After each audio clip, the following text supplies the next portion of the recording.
What's going on, guys? So this video is essentially going to be talking about the TREADSTONE intercooler for a automatic 2013 Genesis Coupe. I don't know how the fitment is going to be on the BK1s. After 2013, they are the BK2s. So this is going to be talking about from 2013 to 2016. I think they might have stopped making the 2.0s around 2014. So this is going to be talking about specifically for the 2.0 BK2 2013 automatic transmission. The lines are going to be different for the automatic transmission for the transmission fluid, and that's actually going to be the main problem that we have with the install. I just wanted to show you guys, if you're thinking about getting this intercooler, about the fitment and how one of the sides just wouldn't go on unless there's some cutting. You have to cut the transmission fluid lines that go from the transmission into the heat exchanger or the radiator, and you have to cap them off. You have to install an external heat exchanger, not giant, you know, something that you could just put on the crash bar, and I'll show you guys how I'm gonna do all that, the sizes that I got, and just everything to help you out and not run into this problem, because I've been sitting here waiting for parts for like a little while now. So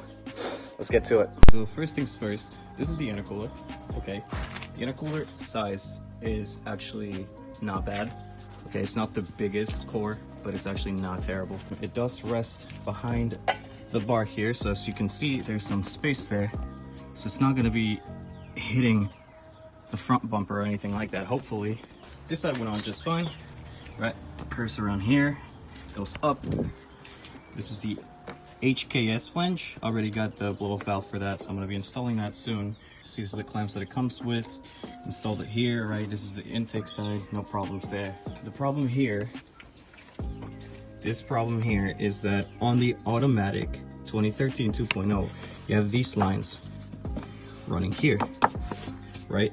These are lines that come from the transmission and they go into your rad right here. All right, if you can see that, they go right here because your rad is just placed right here. And so those lines, although they help the temperature for the transmission, if you're trying to install this intercooler, it's just not gonna work. There's no way to put it down there. You could actually maybe try to squeeze it through these, right? However, once you get down here, there's another one that comes here. And you see how scratched up it is from trying, because I had no idea before. So I'm hopefully helping you guys out in preventing all of the scratches on the intercooler piping. Now we're gonna have to either cut these, tape them off, you know, put it like a rubber plug there or something, or completely take them off and then get it welded so there's no spillage. Haven't decided yet. So basically I'm gonna show you guys right now what you're gonna need. So what are you guys gonna need? You're going to need a heat exchanger. You're gonna need a small little oil cooler heat exchanger, right? It's not massive, it's not big. It looks a lot bigger in the video actually, but it's gonna go somewhere around there. It comes with the brackets that it needs, it comes with everything. There's a size comparison next to the intercooler. A in fittings fluid. I got size 8 A in fittings. And since you're gonna be cutting the hose that goes from the transmission into the radiator, you're gonna need more hose. Nylon braided, 1/2 inch, that's gonna go into there, and then the other end is gonna go into the transmission, because there's, from the transmission, there's one coming out and one going back in. It's going to the cooler, out the cooler, back to the transmission. So it's gonna go transmission, in, gets cooled, out, back. I don't know exactly how much I need, but I just wanted to be safe. Here's the clamps, bracket. These are trans. They come out of here. I'm assuming they come out of here. I haven't done this before. They're gonna go down all the way up there. Eventually this hard line is gonna turn into soft line. You can see the turbo kit, haven't even finished it yet.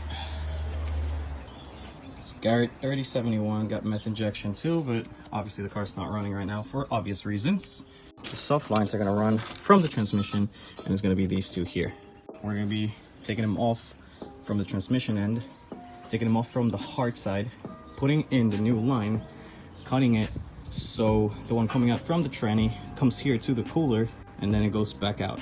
And I'm not sure exactly how I'm gonna run the lines yet, but we have a lot of leeway to play around. One other terrible thing that I ran into, the brackets. The brackets that TREADSTONE sent me, nope, they do not work. I had to get these brackets from someone else. Tim from COUPE store, gencoupestore.com, actually sent these to me. He's one of the greatest people to work with, super knowledgeable guy. The brackets that they sent me were not good, okay? The core might be nice, and the piping might be really nice. They didn't tell me about the fitment. They didn't say anything about the brackets. They just sent me the brackets, and they're kind of hard to get a hold of sometimes, guys. I had to spam them with emails and phone calls. Thankfully, Marcos, shout out to Marcos for helping me out. Oh, and one last thing, kit, also from COUPE store. That's the BT 500 XL Dyne. Got the manifold. I got the wastegate. Got all of the necessary piping, down pipe. I got the braided lines, Garrett 71 turbo. And then I also got actually the Snow Performance 2.5 kit from Tim as well. So he's been pretty much sponsoring this car.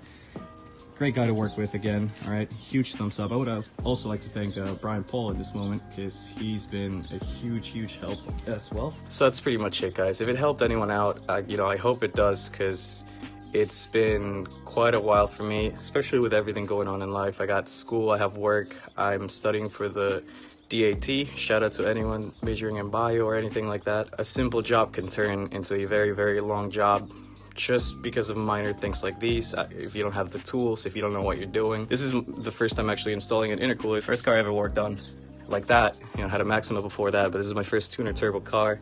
It's been a good experience so far, but these little things kind of slow you down. You know, the car's been down for a little while. It's going to be fun.